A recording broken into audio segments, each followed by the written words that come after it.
When we take the test, one thing you do not have to worry about, okay, is I'm not going to give you like 2 lines of a poem and you have to tell me the title and the author. That's not going to happen.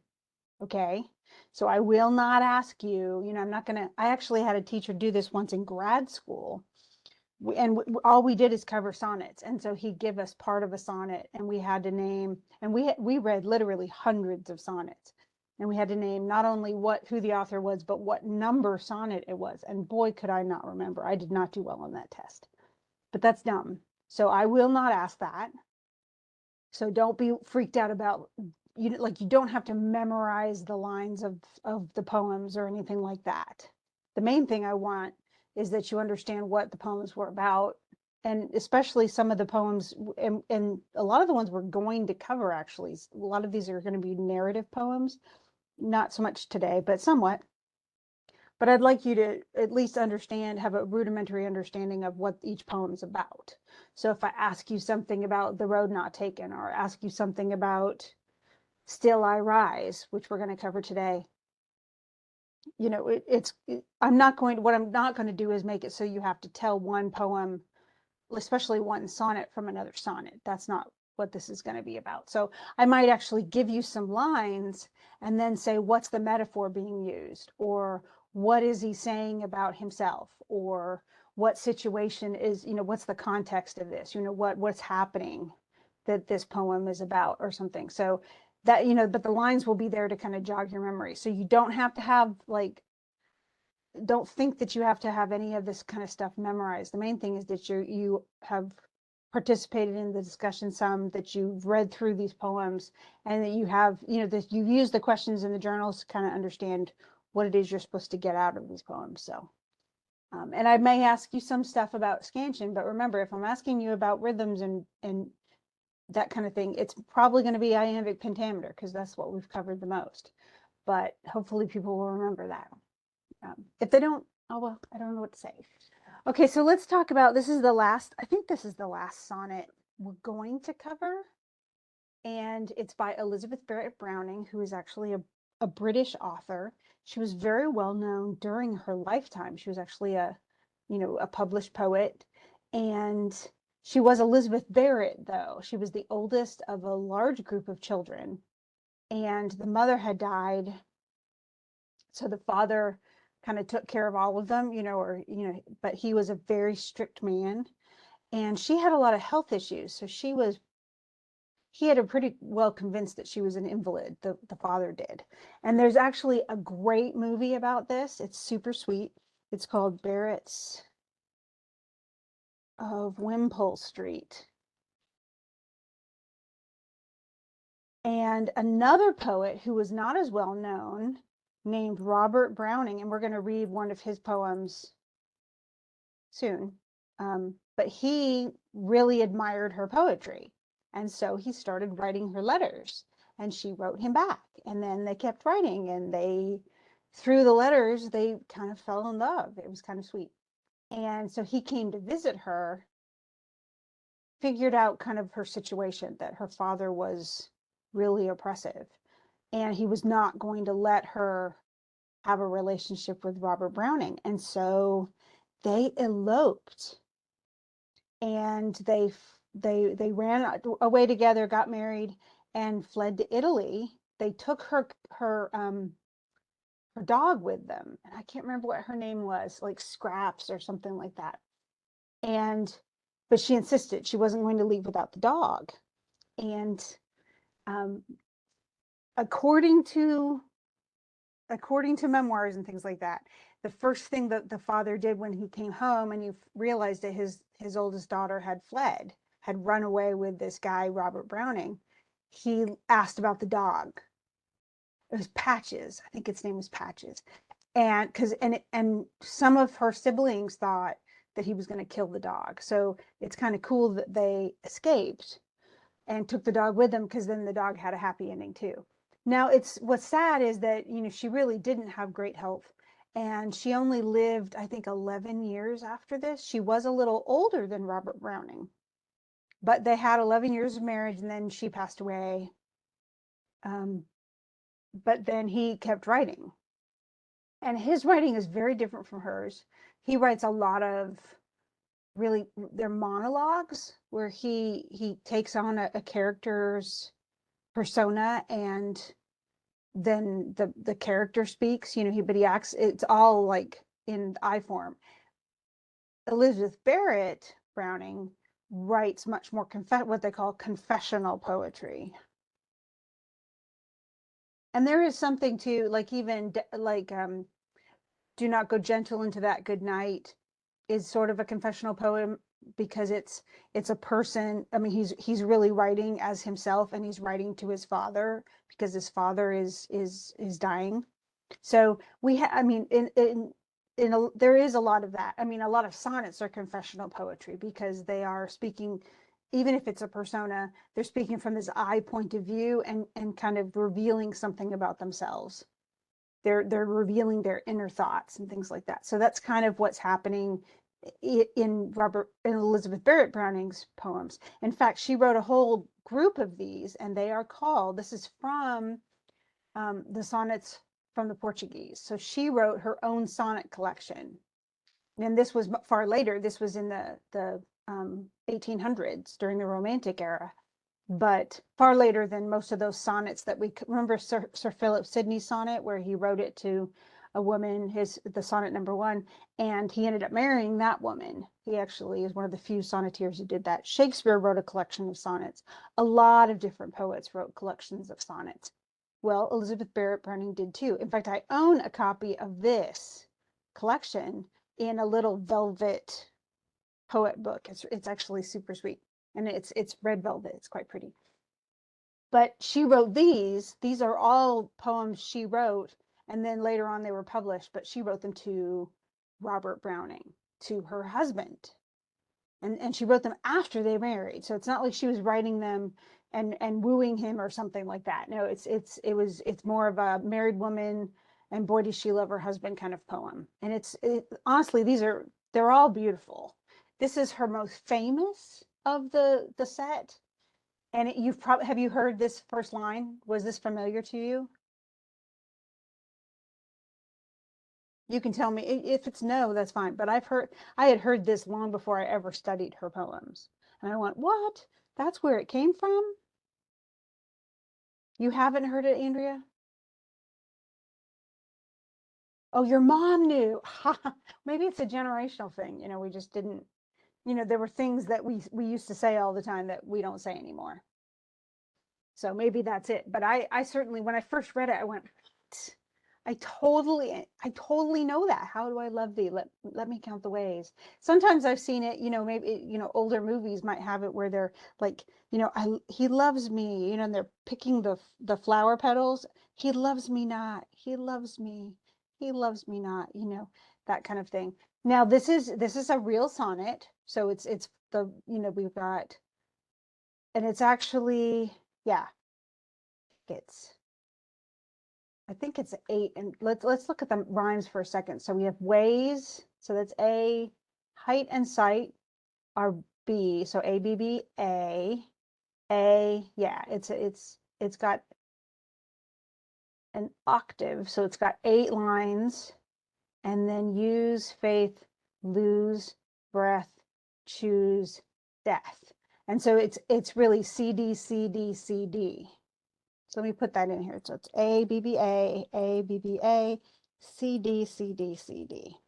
So that's an Italian sonnet, which is funny because they were in Portugal at the time, but then they moved to Italy, and that's where she ended up eventually passing away. But they lived in Italy. They never went back to England, and she never saw her father again. But honestly, a lot of her siblings, I think, left too, and most of them fled. So he really had tissues. I don't know what was going on with him. I don't know. I mean, most of us aren't in that situation, but it's definitely, that's one of those scary things too, where you want to be with someone and your parents would never let you. And I don't know that her father would ever have let her be with anybody. Like, I think he just wanted her under his control. But in this case, though, So she loves him. How do I love thee? Let me count the ways. And then in each one of these little images is going to be her explaining it, at least metaphorically. So have you ever read the little Guess How Much I Love You? Have you read that children's book? And I love you to the moon. You know, they have all these little kids, the little kid and the dad is like, oh, well, I love you to this thing. And the little kid's like, well, I love you. And they keep going farther and farther. And then the little kid says, I think they're little bunnies.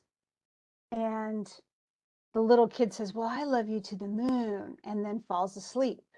And then the dad says, well, I love you to the moon and back. Have you heard that?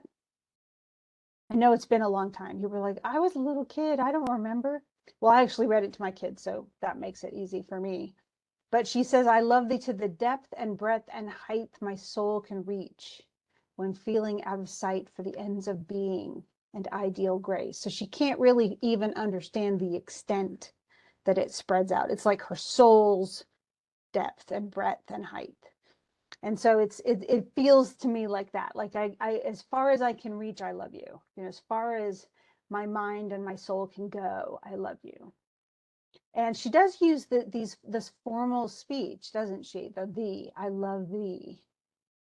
Now, she was not a Puritan or anything like this. And this is not a really super old poem. This wasn't written, you know, like in the 1500s or 1200, you know, it was written not that, maybe 150 years ago. But she uses that formal speech probably to add, you know, a bit of, I mean, honestly, she uses it in a lot of those sonnets in that collection. And I think there is a formality to it, but in some ways it makes it sound more like an oath, like a proclamation, you know, something, a vow. And so a lot of people actually, I've known people to recite these, like to use parts of this for wedding vows. So and in this case too, you know, she talks about the extent in that first 4 lines, and then she goes, I love thee to the level of every day's most quiet need by sun and candlelight. So during the day and even in the evening.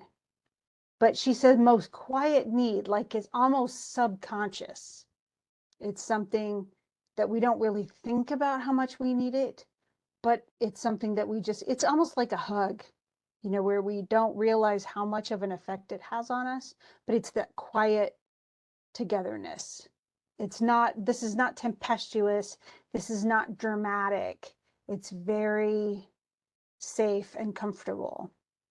And then she says, I love thee freely as men strive for right. In other words, to do the right thing. But she doesn't, he's not forcing her to do anything. She's absolutely giving her love freely. I love thee purely as they turn from praise. In other words, where men aren't looking for people to just give them praise, they're humble. I love thee with a passion put to use in my old griefs and with my childhood's faith. So she has both, it has that word passion, but then she says it's passion put to use in my old griefs. So that includes sadness and with my childhood's faith. And that, you know, so it's like everything past is comes through in this. And that includes the bad stuff, but it's all part of the feeling that she has. I love thee with a love I seem to lose with my lost saints. I love thee with the breath, smiles, tears of all my life. Now I don't know what you think about this. You know, when we think about love, so often it's like, oh, well, then if we love people, we'll be happy, right? And yet are there times when loving is painful and hard and even sad? So when is love hard?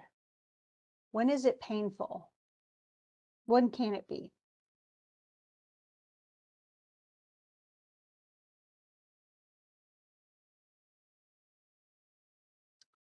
And you can take your time to write it out if you want to.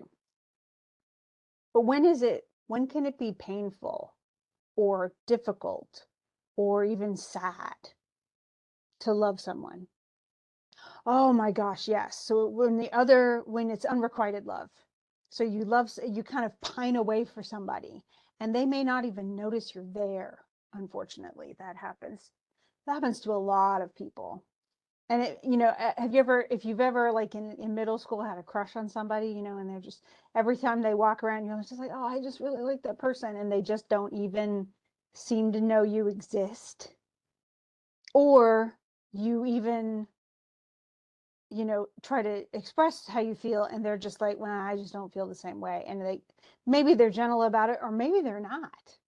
What else can hurt though? And I realize you guys are not like, I mean, I've been married 30 years, so love can be painful. I've known people who loved and lost. So they fell in love with someone and they lost them. So the person died. Or even I've seen it in divorce where one person wants a divorce and the other one doesn't, and the other one there's a tremendous amount of pain that comes from it. Honestly, there's pain even for the person who wants the divorce. Like there's pain because they realize that they failed, that they wanted this thing to work. They got married with good intentions and then it just didn't happen. There's a lot of hurt that can come from that. There's also, you can love like children and parents and grandparents. And if you love them and they die or they leave, that's all very traumatic. Love can also make you have to make choices. Now, knowing what happened to her, what pain came because she was in love with Robert Browning and eloped with him. What pain does she probably still feel to some degree because of that? What did she have to do?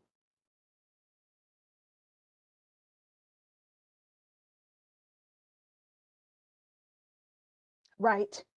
And probably never seeing them again. And she probably knew that when she left, that she might never see them again. And that is so sad. There's actually a song from a musical, and it's from The Fiddler on the Roof.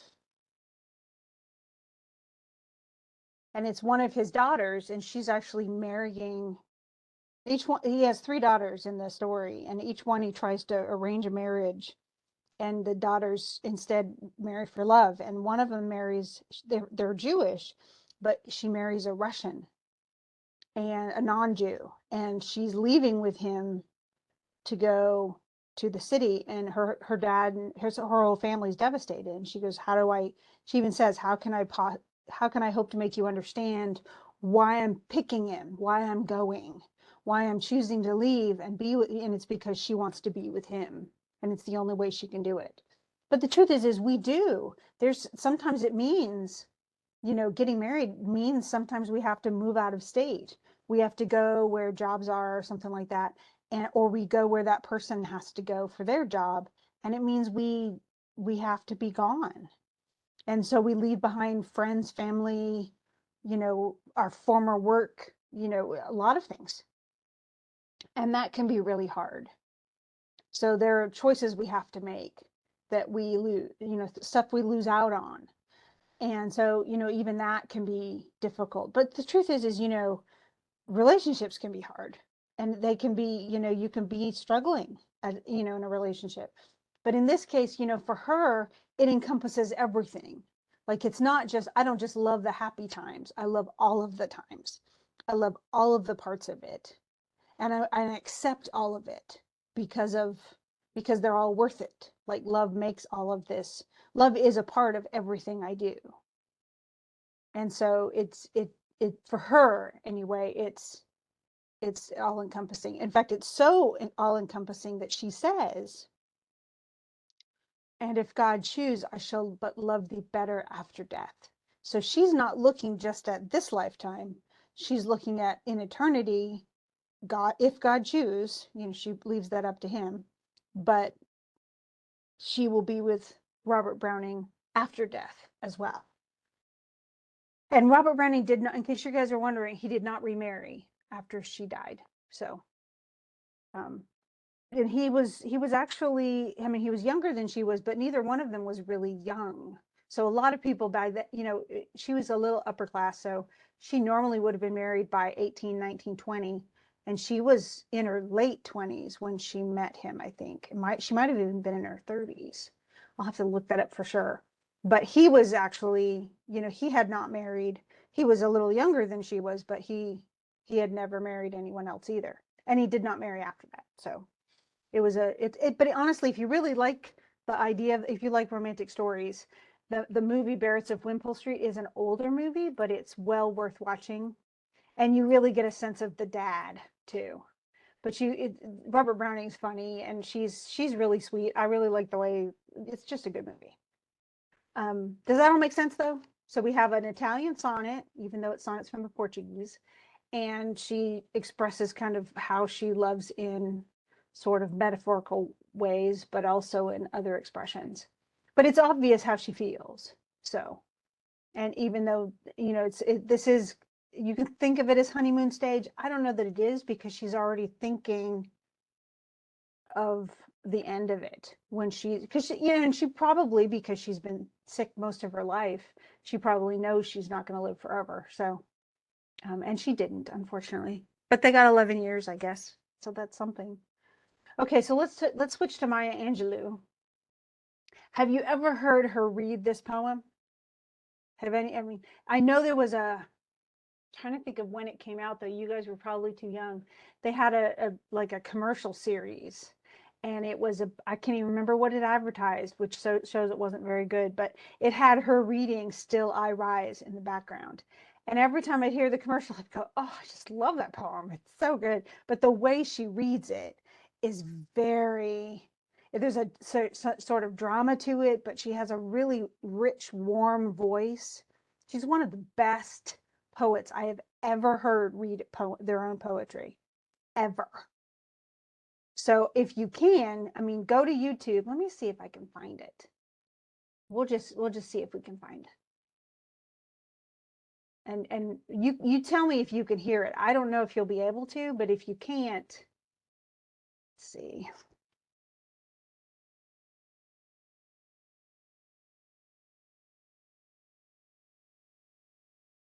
Or reciting, it might be in there.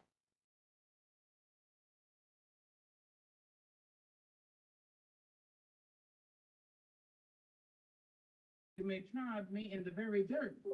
Can you hear that? As my fanciness affects you, why are you beset with gloom? Because I walk as if I have oil wells pumping in my living room.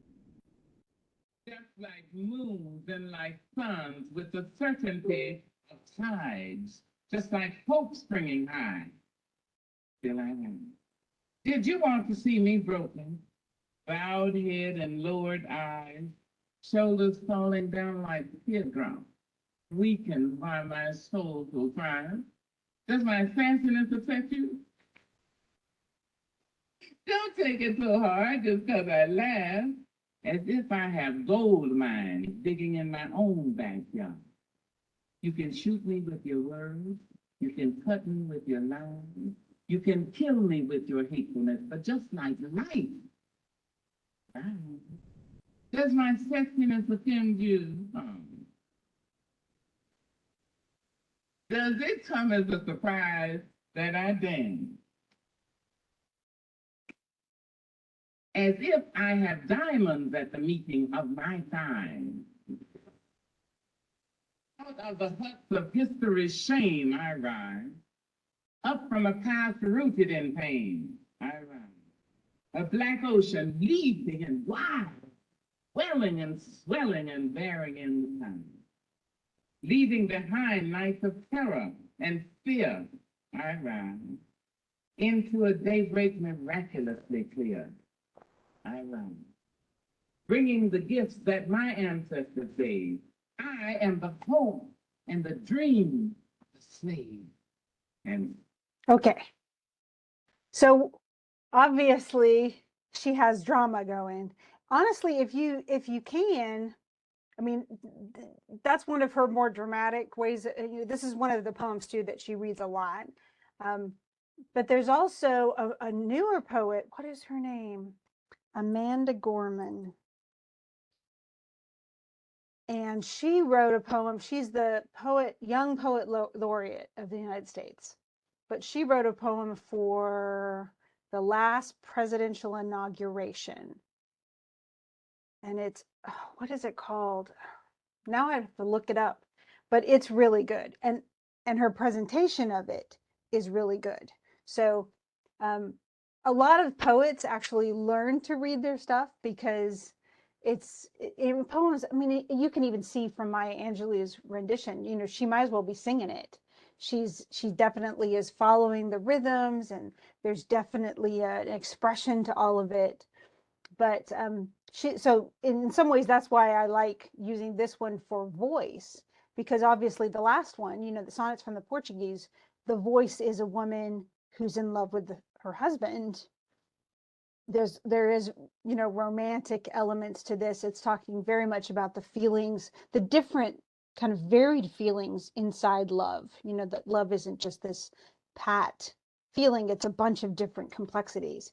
In this case, though, Maya Angelou, you can't say that it's Maya Angelou. Like it's still a persona. And I'll just put that in there again. This is remember, we don't have a narrator or a character, it's a persona. And this persona, though, feels a lot like Maya Angelou. And so, and just from the way she tells it, it sounds like it's very much herself.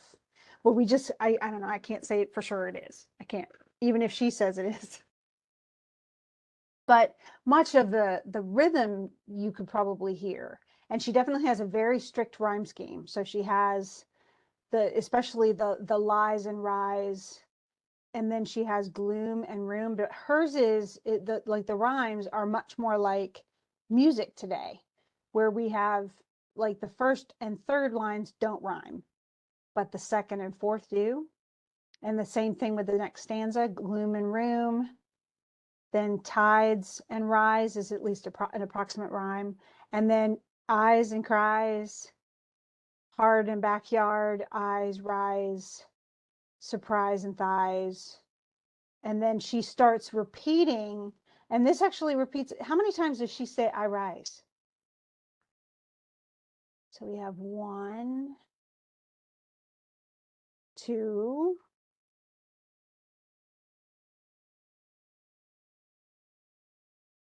3, 4, 5. And notice how that's in the same stanza. 6, 7, and then the last 3 are at the very end.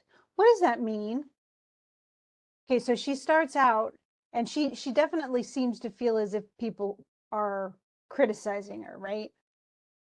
Like, are upset by her sassiness. Like, does my sassiness upset you? And she says at one point, she goes, did you want to see me broken? Bowed head and lowered eyes, because she's not broken, and she's not, you know, she's got the sassiness going. And she doesn't seem depressed. She's obviously, in the version we just watched, she's wearing a really nice dress with all sorts of sequins and beading on it and stuff. And she says, does my haughtiness offend you? You know, that I sound kind of snotty. Don't you take it awful hard, because I laugh like I've got gold mines digging in my own backyard.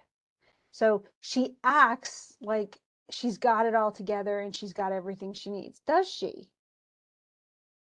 Do you have to be rich to be happy? You tell me, you guys. Nope. In fact, they actually have studied this, and people who are very, very wealthy are less happy than people who aren't. So we're happier than people with millions and millions and billions of dollars. We're far less stressed too.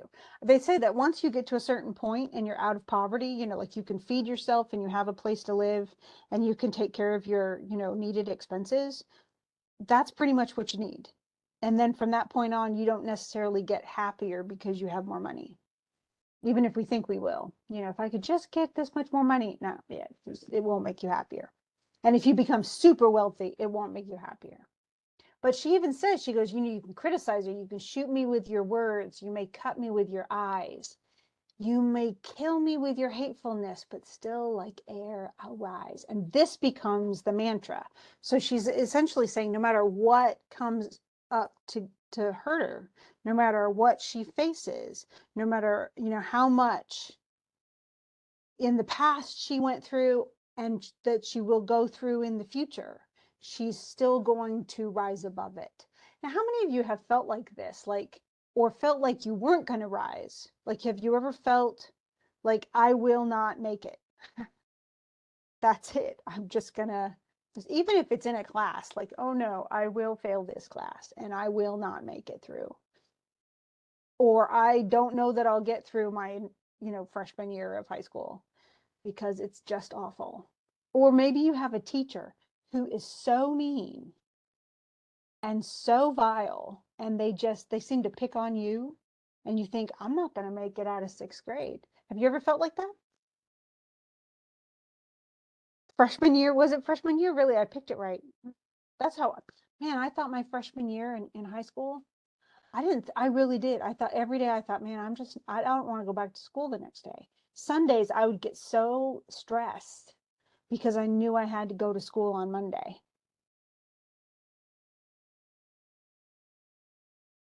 Oh, pre-calculus, dude. I never took calculus, and I am so grateful I did not, because I don't think I would have made it. I didn't mind algebra. I loved geometry, but trig about killed me. Ooh. Well, I can understand that, Rachel. Okay, so, but you know, there are times when you may think, okay, I'm not going to do it. But she says, look, you know, I've already, and she goes back to the past first. She goes, out of the huts of history's shame, I rise. Up from a past that's rooted in pain, I rise. I'm a black ocean, leaping and wide, welling and swelling, I bear in the tide. Now notice how she's got those rhyming. Leaving behind nights of terror and fear, I rise into a daybreak that's wondrously clear. I rise. Like, it's gonna be better. There's such a hopefulness to this poem. Like, I will make it out of this alive. I will rise above my circumstances. I will rise above my past. I will rise above anything people throw at me. I am going to be okay. And she says, bringing the gifts that my ancestors gave. So she's talking about the past. I am the dream and the hope of the slave. So now she's thinking backwards, like the slaves looked forward and hoped for where she is now. Like she's the embodiment of what their dreams were. And so why should she not be hopeful? Because she's not a slave. She's not bound in the way that they were. She has risen. Her whole life has been proof that she's going to rise, that we will overcome adversity. And so that ending it, saying I rise 3 times, you think it might be boring. It's not. You can finish watching her if you want. Let me just get that, and I'll put that in I'll copy it and put it down here in the message box. So anybody can click on this link. Actually, once you're in WebEx, it'll show up, and anybody who's watching the video can actually watch it too. Okay, so we have one more poem I want to cover. Do you have any questions on her before we go on, or is that all good?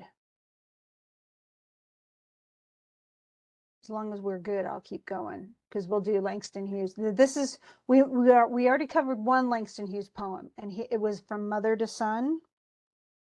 Mother to Son. Remember, she was talking about life ain't no crystal stair,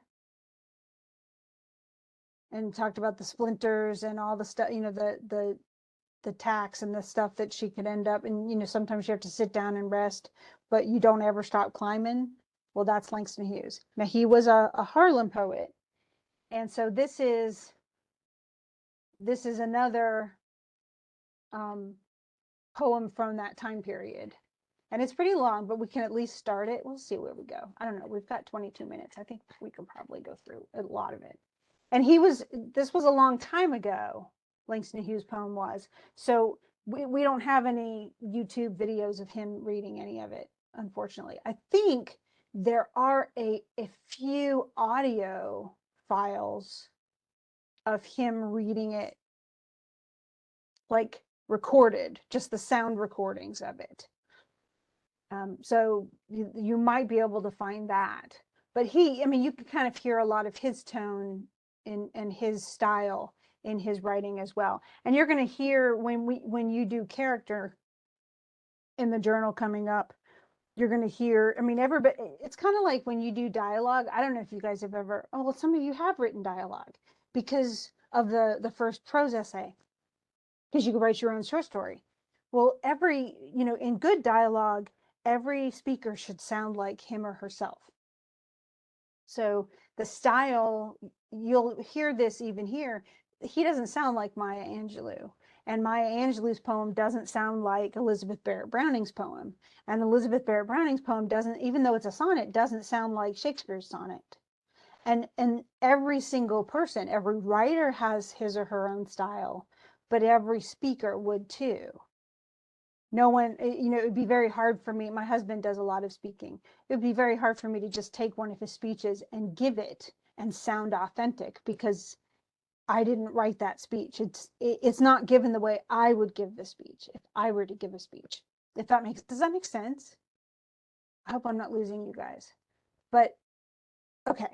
So Haley says at least that it makes sense. So that means, I mean, in a way, if you were to come upon other Langston Hughes poems, you might recognize them. If you were to come upon other Maya Angelou poems, you might recognize them as well. You might recognize Robert Frost poems without even knowing it's him. It's kind of the way, have you ever heard a song and you're like, ooh, I like that song. It sounds kind of like, and then you look over at the radio and you realize it's the exact band you were thinking about, because it sounds like them. And so the style, in some ways too, if a band has been singing a certain style and then they switch, it's really hard a lot of fans just go, nah, I don't like that style. It doesn't sound like them anymore. So we all have a voice that's typical. And so in some ways that you probably, the more you become accustomed to this kind of stuff, the more you'd even recognize these poets, even without seeing the name. You go, oh my gosh, that is Langston Hughes. Okay, so let's talk about what he's talking about. He's actually kind of giving, it's sort of a speech, even though it's a poem. And it's to us, it's to all of us, Americans. He's not talking to Europeans or anything. He's talking to his, us, like a we, even though he says I, because he's gonna use me. Is this Langston Hughes talking? You can't say it has to be. Instead, this is just a persona. But we don't, I mean, again, Langston Hughes tends, kind of like Maya Angelou, to write words that could definitely be him. We just don't, we just can't say it's the poet. So the persona, though, is saying, let America be America again. Let it be the dream it used to be. So it's not the dream it is now. And of course, he's writing in the 20s and 30s and stuff. Let it be the pioneer on the plain. Now, do you remember, like, studying in history when people were, getting in their little wagons and going out west for, gold or for land? I still live in Oklahoma, where they did the land rush, where if you went and all you had to do is show up, and then they shot the gun up in the air and everybody ran out, rode out on their horses or whatever, and you all had a stake and you could, like, chuck it in the ground and claim and get for free 144 acres of land, which was, enough to have cattle and farm and all sorts of stuff. And so, but he says, that's the thing, is let America be like that, where we were riding out on the plains, seeking a home where he himself is free. And then he says in parentheses, America never was America to me. Now, what does that mean? So this dream of America, he says, has never been his. Like, he never had that America. What does that mean? What do you think it means?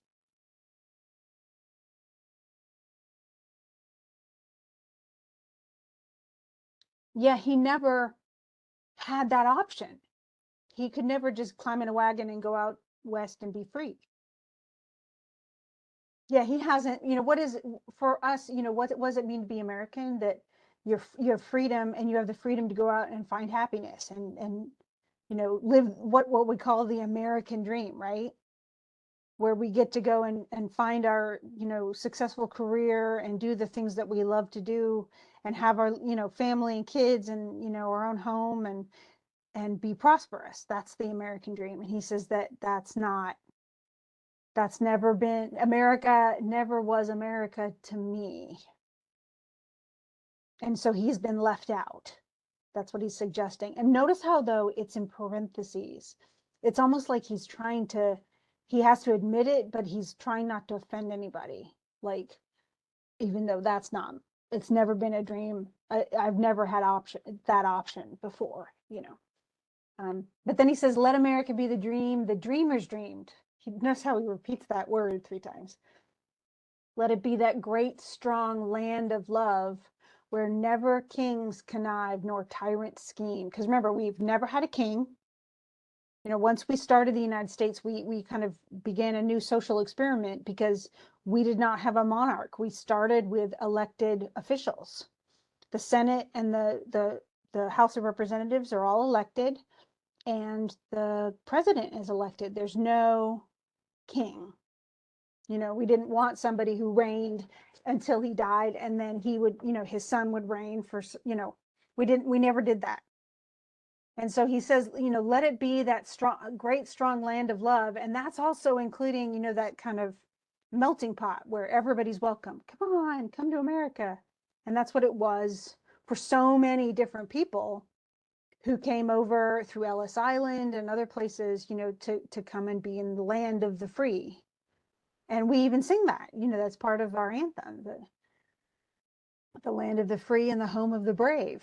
So, and he says, let it be that great, strong land of love where never kings connive nor tyrants scheme, that any man be crushed by one above. In other words, where we have equality. Is that true? Are we totally equal?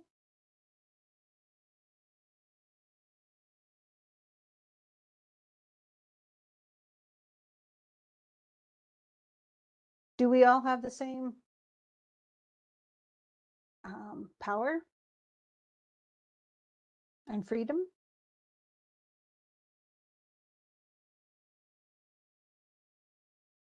At times we don't. At times, I mean, even you guys, if you're not a certain age, there are things you just can't do. And there are things you don't have, you can't even choose to do. There are things you can't do without your parents' permission. And that's the way it was for a long time. There are also things that, there are other ways that you get limited. Some of it is, I mean, all 4 of us are women. Does being a woman make a difference? Do we have different things limiting us because we're women?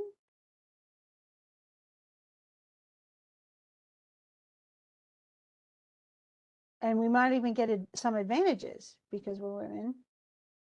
Like, we don't have to register for the draft as women. Only men have to do that.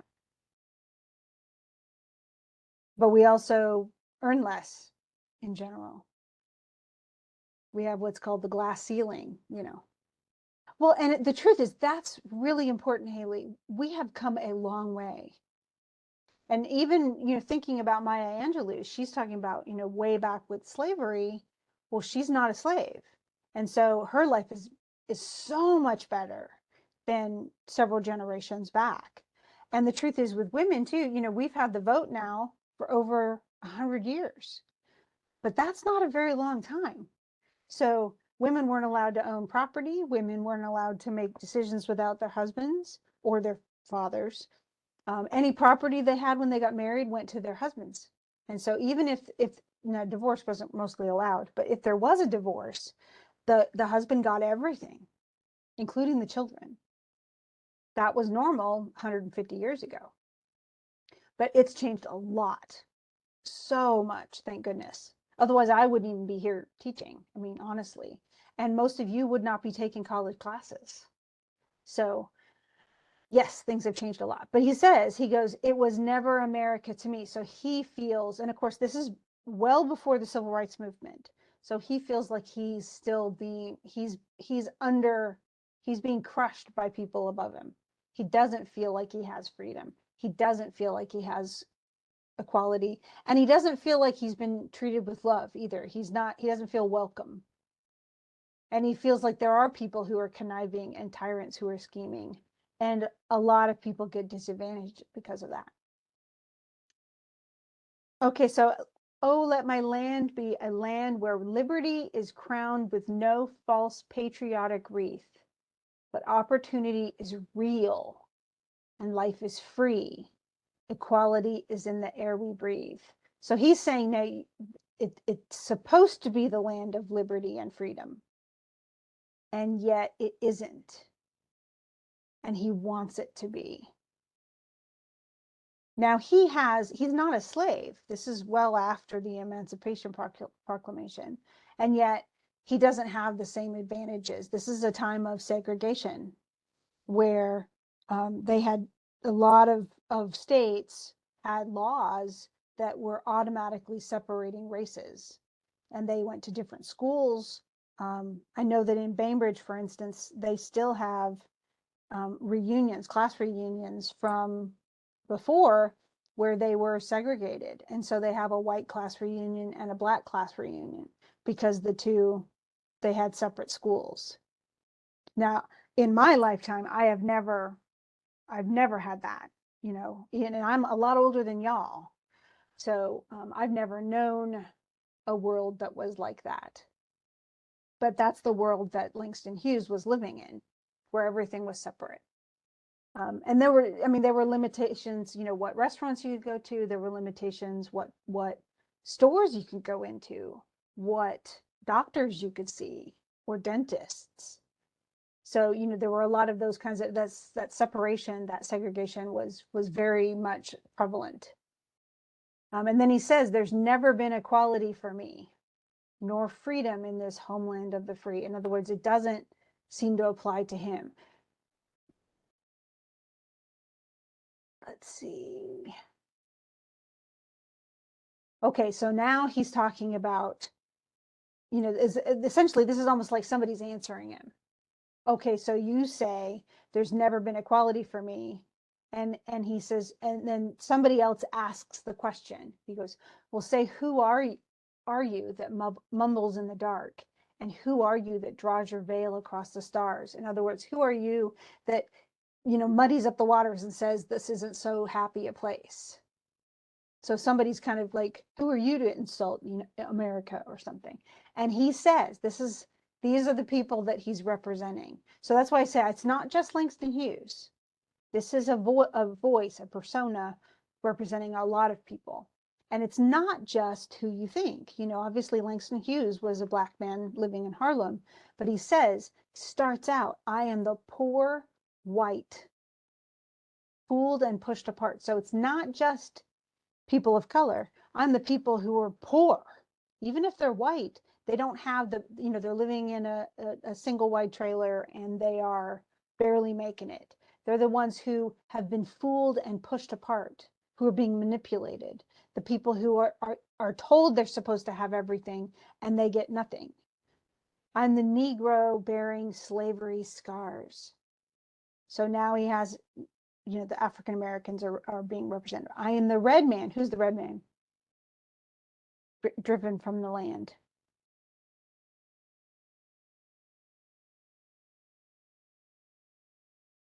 So these are, they could be either from the 5 civilized tribes, but there's some type, various kinds of Native Americans.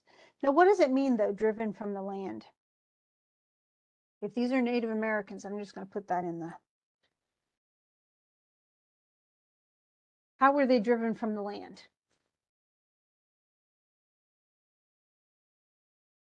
Right. So there was the Trail of Tears, and that actually was from our region. So Georgia, Florida, most of the and even southern, I mean, there's some in Alabama, but mostly it's Florida and Georgia. But the five civilized tribes were here. So the Cherokee, Chickasaw, um, Seminole.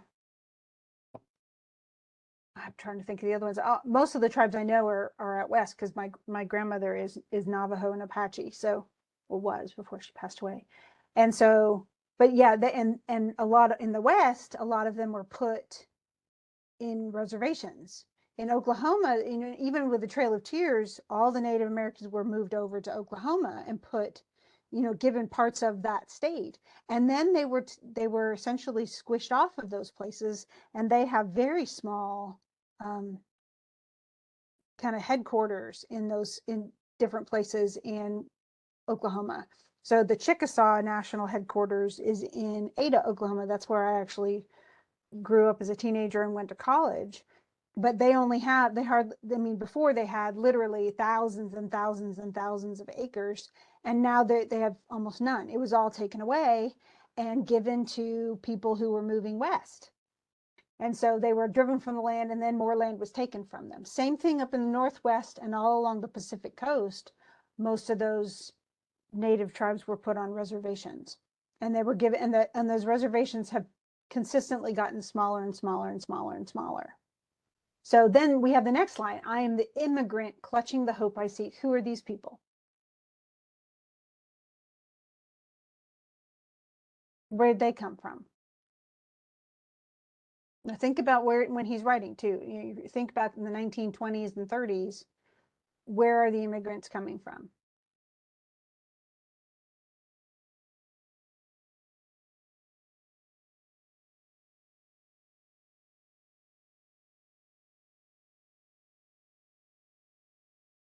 I mean, truthfully, they're coming from everywhere. Yeah, from European countries, from Russia, from Africa, from South America, from everywhere. And they come hoping, they're clutching hope. And yet they find only the same old stupid plan of dog eat dog, of mighty crush the weak. So they come in poor, again, they're poor though.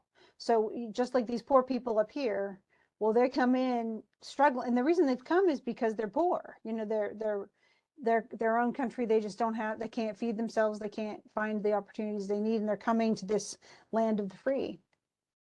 But then he keeps on going. Okay. So he says, I'm the young man full of strength and hope, tangled in that ancient, endless chain of profit, power, gain, of grab the land. So it's because of all this, you know, who's got the stuff? Who's the one who has all the money? Who's the one who has all the power? And how can we take more power from other people? And the truth is, if you are really wealthy in this country, do you have more power than people who are poor?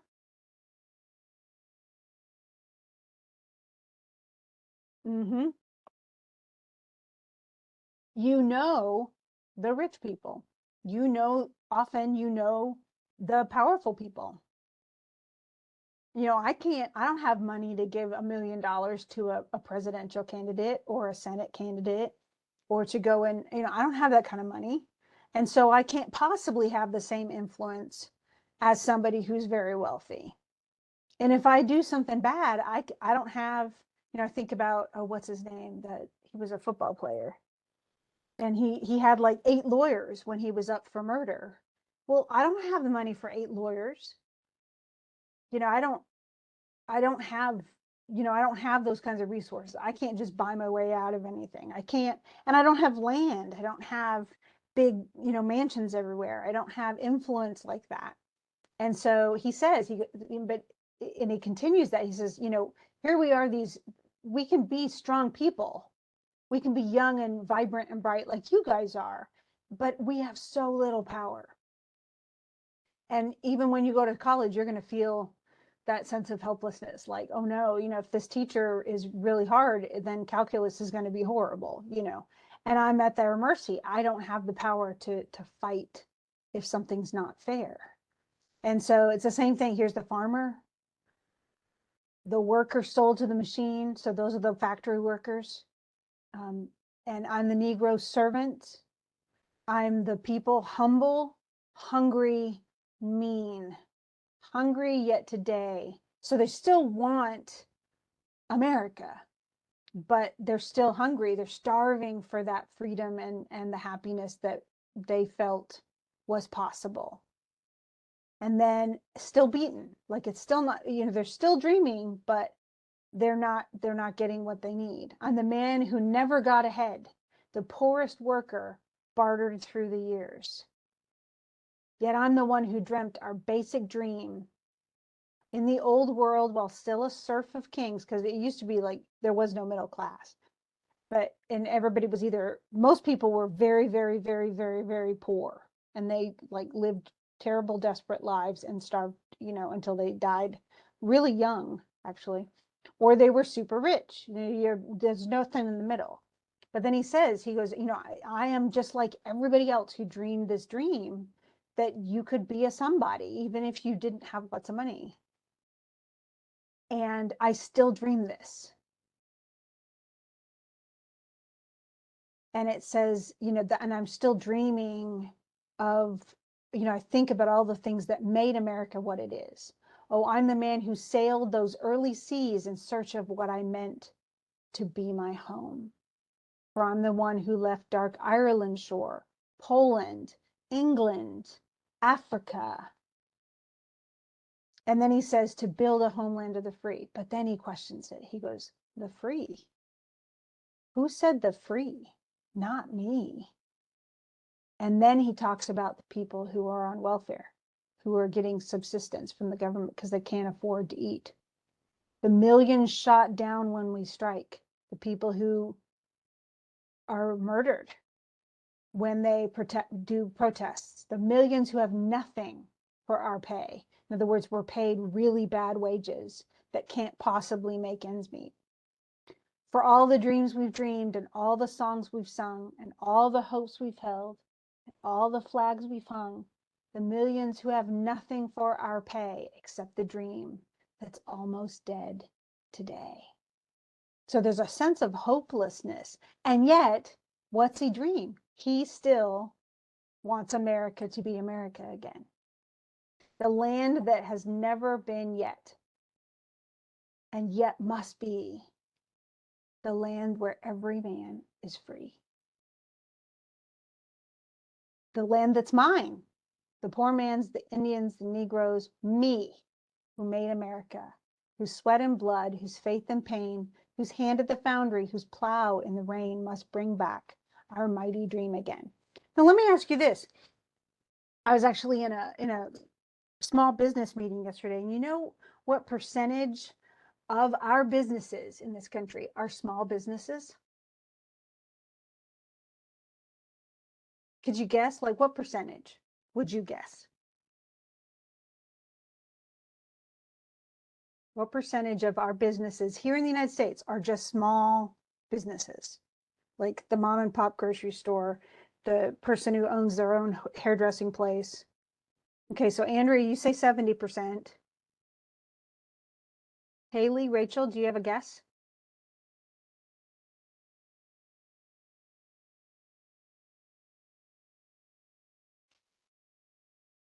No? Andrea, you're the, okay, 45%. Haley, do you have a guess? I'd love to know what you guys are thinking. 50%. Okay, this is the reality. 99.7% of businesses are small. So they're the backbone. I mean, you think about that, all these little shops, they are the backbone of America. And they don't have the same advantages that the humongous, Microsofts of the world have. But that's what makes us go. If 99.7% of our businesses are these little mom and pop stores, think about it. And he goes, in some ways there's hope. He says, we must take our land again, America. Oh, yes, I say it plain. America never was America to me, and yet I swear this oath, America will be. And he wants everyone to have that right, all of us to be equal, everyone to have a stake in this, and to get the freedom that they want, and to get the possibility of prosperity. And the truth is there anybody that you don't want to have that? I don't know of anybody I don't wish to, be able to make it and be happy and prosperous and do well and live their dream. And, certainly since I was a little kid, this is how I felt. So, and that's what he wants. He's not just saying, oh, well, give me stuff and then don't give other people stuff. No, we all deserve it. Do you agree with him? Do we all deserve it?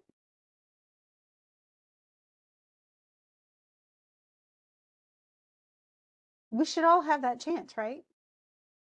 To go out and do great things and make our lives what we want them to be. And I think honestly, since he wrote, like, if you think about it, it's like 100 years ago. We have a far better chance now than we did back then. And I think, in some ways his hope is still there. And I think we've gotten a whole lot closer. It's like I can't remember who said that. Let me go back. It's a lot better than it used to be. That's what Haley wrote. Yes, it's a lot better than it used to be. You guys have anything else to say about this one? Does it all make sense? Do you see what he's very plain. He's really trying to be very upfront and honest, and he says it kind of the way he sees it, but it should sound natural. It's almost like a person talking. There's rhyme in here and everything. I mean, he has pretty regular rhyme, A-B, but it still sounds very conversational, kind of the way that the mother to son poem sounded. So, any questions at all? Nope. Okay. Well, we will meet again next Thursday, you guys, and I will post this as soon as it comes up as recorded, and it shows that to me. Then I will post it, and I'll make sure and post the other recordings we had from earlier this week too, so you'll have those to go over if there's any, especially if you have ever run into poems and they eat your lunch and you're like, I don't even know what this poem's about. Make sure and watch the discussion on them. I tried to label them by the poems too. Okay. I will see you guys next week. Have a great weekend. Make sure and post your topic ideas. Okay. See ya.